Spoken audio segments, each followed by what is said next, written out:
Hello everyone and welcome back to another episode here on the Hermitcraft Mesified server. I am jubilant right now. I do believe that might be the word to describe my mood. We are running here through the end because we are doing something amazing and super cheaty here on the server. We are duplicating dragon eggs. That is right. Check it out. I've got 16 of them so far. I've just started doing this and I am super excited and wanted to show you guys how this is done. Do you want to know how to duplicate dragon eggs? You just place them right here and let them fall into the portal. But oh no, there's a little bit more to it than that, of course, as you can see. And I was about to build a massive, ginormous farm on the roof of the Nether.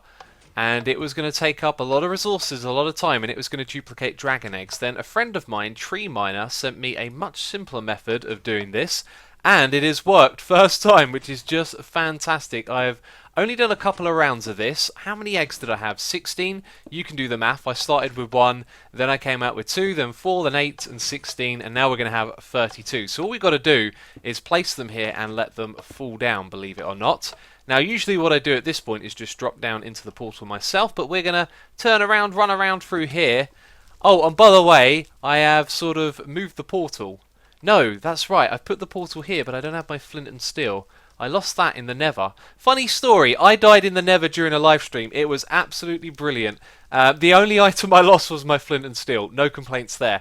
Anyway, I boxed in the silverfish here, right? And look at the amount of damage that they did to my armor. Ridiculous. But anyway, the entire thing is boxed in around the silverfish spawner so they don't spawn anymore. So, if you're thinking of redoing this yourself, I hope you can figure it out from this alone. We got a tripwire hook and tripwire here. 2 blocks above it is where you place the dragon egg. I think this works for sand and anvils as well. Then you've got like 3-4 blocks down to where the portal is, and you have a little bit of redstone that comes around here.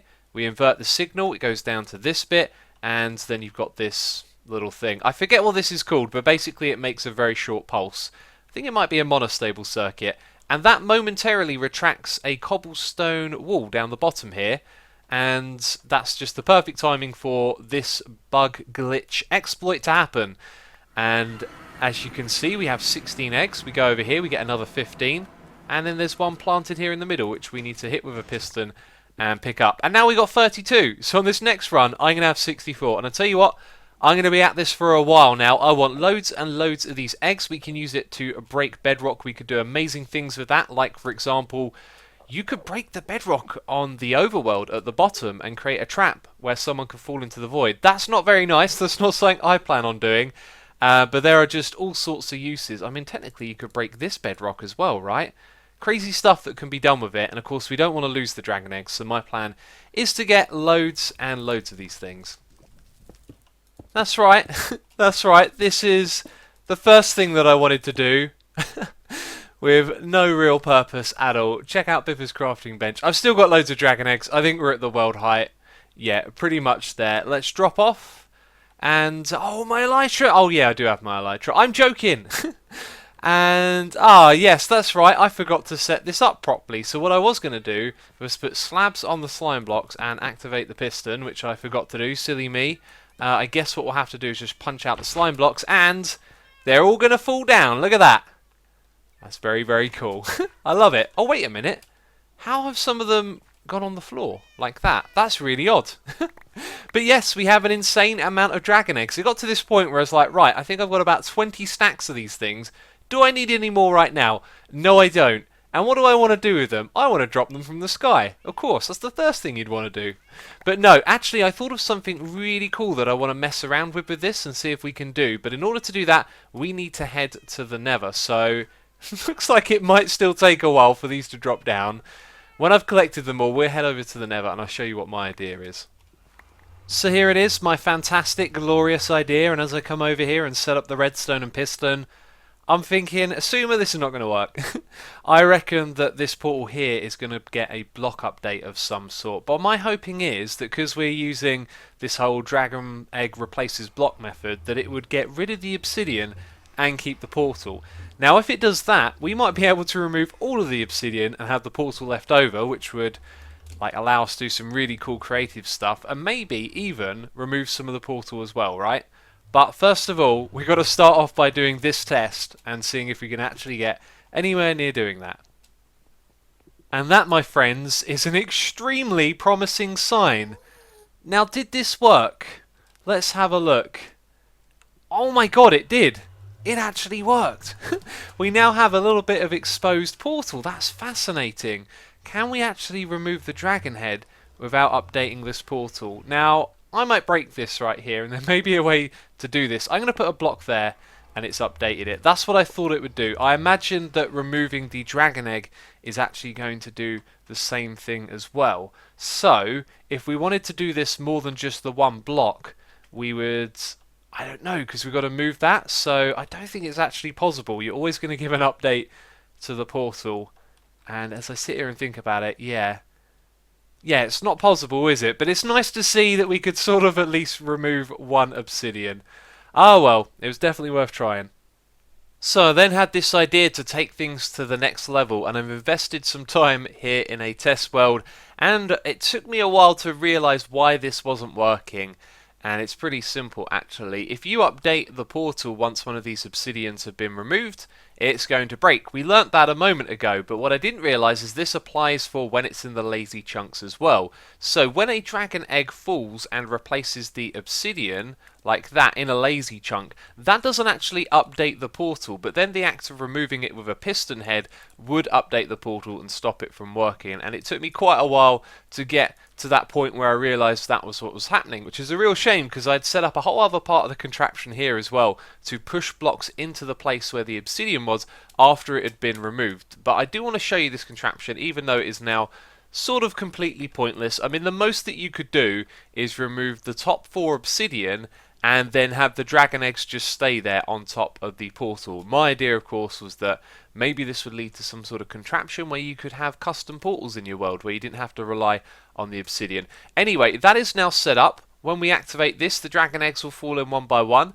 The pistons behind them will then activate on another timed sequence and remove them. But we can't see that because it needs to happen when it's in the lazy chunks.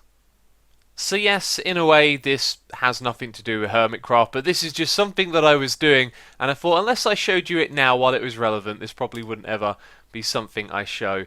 So yeah, you can see all of the obsidian has been removed, but the portal is broken, and each time I do this, 2 dragon eggs, one on either side, fall down. I don't quite understand why that happens, because...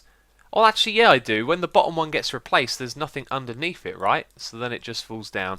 Anyway, that is that. It's not going to work. Let's get back on the Hermitcraft server. Alright, so getting back to things, we have an unfinished blaze farm, which I've been doing some work on, as you can see. I've had to leave in a few blocks, though, because we need to get up to our supplies at the top. But as of right now, it's really sort of come together, and I'm getting a little bit of a vision for what we're going to do here. Now, we're going to be focusing on the entrance, but we do have 2 bits of redstone, or maybe actually even 3 bits of redstone to sort out. We want to be able to control the farm from down there, so that's going to include activating it, and that would be one thing. At the moment, we have to stand on here and press those buttons, so we need to get a redstone signal up to the top. Now, the second thing would be to control the redstone in the farm so that it's not working you know, like this around the clock. And I could actually wire that up to the same mechanism as this one. However, when you turn the farm off, it doesn't mean all the blazes inside it immediately disappear. So that's the thing. And also we want to sort out those pistons at either side and make them push a little bit more rapidly than the rest of the pistons.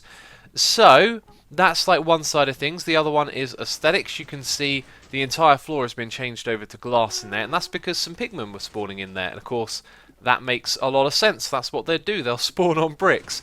So from down here, what I want us to have is a little control panel down the side here. Probably like a button and a lever on either side. Some signs, maybe expand the amount of chests, because this one is now full up with blaze rods. And then I want it to be, like, as you approach, you can see upwards, all the way up there into the farm. So our roof that we're going to build out the front of this will be sloped down so you have a nice view from further back than where I'm standing right now. And then it's all about this contained view. So this is going to be like a tunnel that leads up to this area, and you can look into it. What sort of materials we're going to use, I have no idea at this point. That's what I'm going to probably work on next, having a little brainstorm. Okay, so redstoning done and out of the way first of all. We got a button on this side over here. It's going to take a while to demonstrate this, but we press that, it sends a signal all the way to the top behind all of there is like a redstone wire here that sort of goes through and up the back there. And funny little story, I started off with a lever here, which doesn't really work too well with, there you go, with dispensers, which are dropping the lava in, because you need to flick it multiple times to activate it. So then I came back here and started messing around with making a circuit to control that, and I just sort of realised, you know what, button is going to be 10 times easier. Press it to turn on, press it to turn off. So that's much simpler. Then over on this side, because I want to use a button on either side, and we'll have a sign to say what each of these do, we now got this little bit of wizardry going on here to make a T flip-flop. So if we press this, what we're going to do is turn off all of the pistons. So now they will no longer fire. As you can see, they are actually firing. Why is that? Is that because it gets to do one more round? I think it might be because it gets to do... Oh yeah, if we want to look at that, we've got to go to this side and walk across the death-defying drop into lava. So it brings a signal around to this side, so what we saw just then was this side of our timer being active, and then when it gets back over to this side and the items come over here, this is now locking it, so it means it stays like that, which is pretty cool. Now, I did also mention these pistons here at the top. And with the space that we have to work with and the amount of extra wiring we would do, it was going to be very problematic. So I figured when I get around to making a tutorial for this farm, I'll have fixed that problem. And for here on Hermitcraft, you know, it's not the biggest problem in the world, so we'll let it be. So that's the redstone done, and that means our 2 buttons for using this farm are in place. I don't think there's anything else that we need to do particularly, and we can start work on the aesthetics. One of the things I actually want to do, though, is bring this glass that we've got, like, all the way over. And then if there's bits of redstone like that, we're just going to have to leave it be. But I think that is going to look much nicer from the front. So let's just bring it back to around there. And again, yeah, it looks really nice because you don't get little bits like this if you fill it all in. So that's going to make it look nice and clean from the front. So what is this mess, eh? Well, I've been AFK in here in between building. As you can see, loads of levels of XP. And this just never gets boring. But a cool thing is that it keeps my tools, you know, topped up constantly as I pick up the XP, as I've been digging around here. This is going to be sort of the size of the room. It's going to be quite a long walk, and I think what I might do is have our minecart rail, which will eventually lead... Hello? Oh, it's glitching out again. There's probably a block here or something. There it is. Our minecart rail is probably going to come quite a fair way into the room, and then we'll have something flush with the floor. The floor itself, I'm thinking of building out of black glass, but we'll see how that looks. Anyway, I want to talk about the size and shape of this room. I think we're going to make something really, really awesome here. It's going to go up at like 2 blocks at a time, so it's going to be like that. Then the next bit will chip away another 2 blocks. And that's sort of the slope that we're going for here. So then the next 2 go up by 2 as well, and it continues doing that all the way along the side of this room until it reaches the very top up there. So this is going to be a very big and open room, and I want it to be quite a grand entrance. As you sort of approach the blaze farm, you can see it doing its thing up ahead, and then there's this big old room that opens up in front of you. Now we're going to start off with the hardest part first. In the middle of this, I want to use some quartz. I want to have some nether bricks that come down through the middle, like we'll have a gap 3 wide, and they'll come down all the way down to the entrance over here, and I think they'll actually, let's see, 3 wide, so we're going to have, well, that's my last stair block. Something like that is going to be where our entrance is, and then these nether bricks are going to come to the side. So we're going to have quartz in between it, coming all the way down, and then we're going to use end rods for lighting. So I brought with me some chorus fruit, which I think I chucked into a furnace up there. So that'll be the first bit that we build. That also means that I got to go and mine some quartz. I've already gathered it though, gathered it in a live stream quite some time ago. So let's go mine that and get the quartz that we need to build this.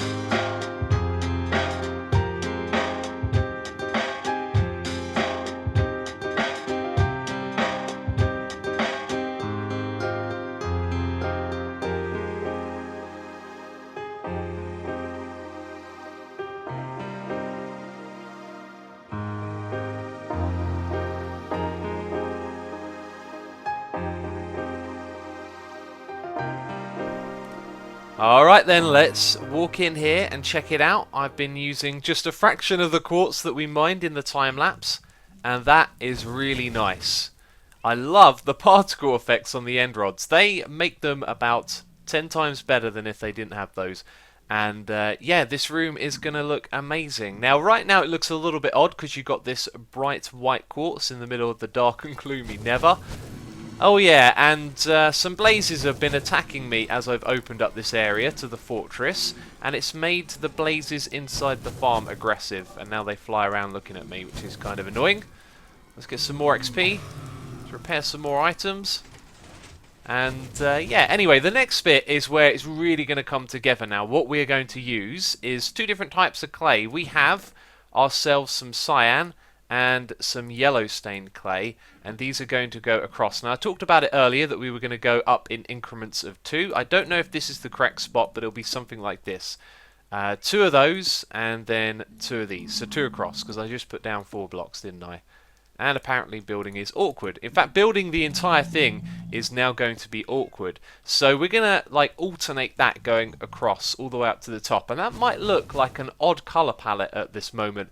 But believe me, it is going to look seriously good, and it's because of the way that we're going to drop the walls down on the opposite side.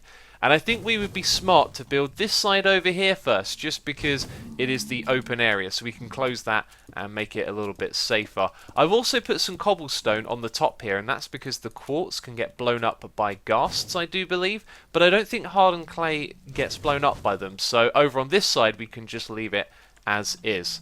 So yeah, let's get this wall in place and you will see how cool it looks. Oh, if you think I might have oversold this one, no, no, no, no, no. Check this out as we walk in on the left there. That looks glorious. I love it. It opens up the room so well, and look at the depth that it adds with that kind of one's forward, one's back, and they both come down together. Man, these guys are loud. It is seriously, seriously cool. And the lighting in this room is actually really quite well balanced at this point. We've got a lot of light coming from the ceiling as it goes up. And then the light also comes from down here because we've got sea lanterns, which I might do something with this gap. I'm going to leave it alone for now. I think it looks good like that, but it is a bit minimal. And, oh, here's another thing, by the way, that we need to do. I need to grab some redstone. Let's just grab like a little bit, don't need loads.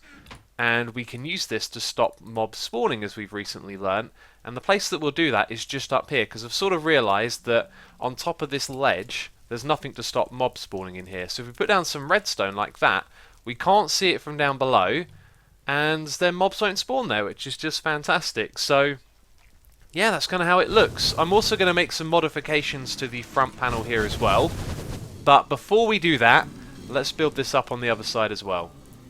So how cool is this room looking? It's looking amazing, right? I love it.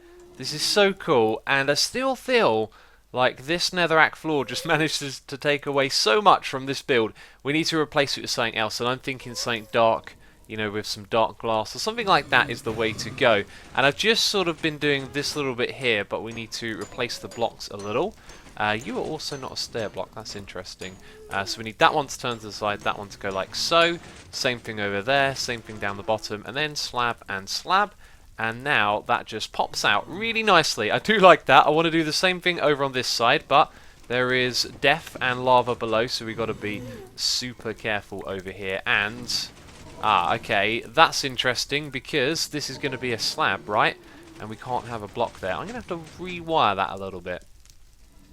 So this room is basically finished now. We need to chuck down a couple of signs for instructions, what the buttons do. I also want to put some carpets down here and see if this affects it at all. I do believe in my original test world design I put down some carpets, so should all be good. And here's what we're going to do for the floor. This is where things get a little bit crazy because I'm going to use obsidian. Now my main fear here is that later on I want to make some modifications and I have to break it, and that's probably going to happen because we've talked about having a line, a minecart track that comes all the way into the middle of the room, and then having whatever sort of station system is used somewhere around here, so you come right up to the blaze farm. Or we could have it just down there and you walk the last bit. I don't know, but I'm happy to do that and then mine out the obsidian later, because I don't think it's going to be a case of, oh, we need to remove this entire floor or move it down by 1 block. Do you know what I mean? It's just going to be a few bits and bobs. So we're going to have a look at what this looks like together. I like the obsidian texture. It is cool. The fact that it takes so long to mine is very off-putting when you build, and it gets a little bit darker now because we've removed some of the light source. Whoa, we've got to watch out for these little holes that we're leaving behind. So that looks okay. Then what we're going to do is put glass on top of it so that no mobs will spawn, and this will make it all just a fraction darker. And I tell you what, straight away, I really like that. That is just a small bit of it, and it's kind of powerful. It's kind of very dark, and if you just picture that spreading across this whole thing, it's really going to change the dimension of this room. But I think that's going to be for the better. Now the other question is, how does it work with these chests? I think what we're going to do is remove these blocks and then put the obsidian like this. Bring it all the way across, and we're going to leave, or maybe I'll change just that 1 block. Yeah, let's change this one as well on either side. That's going to be obsidian, and then glass is going to wrap around the front here. Do I have enough? 20 blocks? And that looks absolutely fine to me, yeah. That's cool. You can see the stone bricks through the back, but you know what? I'm not fussed about that. Right, now I've got to do this for the entire floor. Oh, this guy, by the way, he's been up to no good. He's been causing me some mischief. He followed me over here, and they're really odd, these cats. Sometimes they don't want to obey your sit commands, and it's usually when they're near a chest, and he's been trying to sit on these ones. But at last, I've caught him wandering away, and yeah, check that out, though. I love that floor. That is so cool. To be fair, it could probably do with a little bit of variance, maybe a pattern. You know, some of this obsidian could have been interchanged with coal blocks or something like that, but it's done now, and I am not going to be changing the floor. Look at that.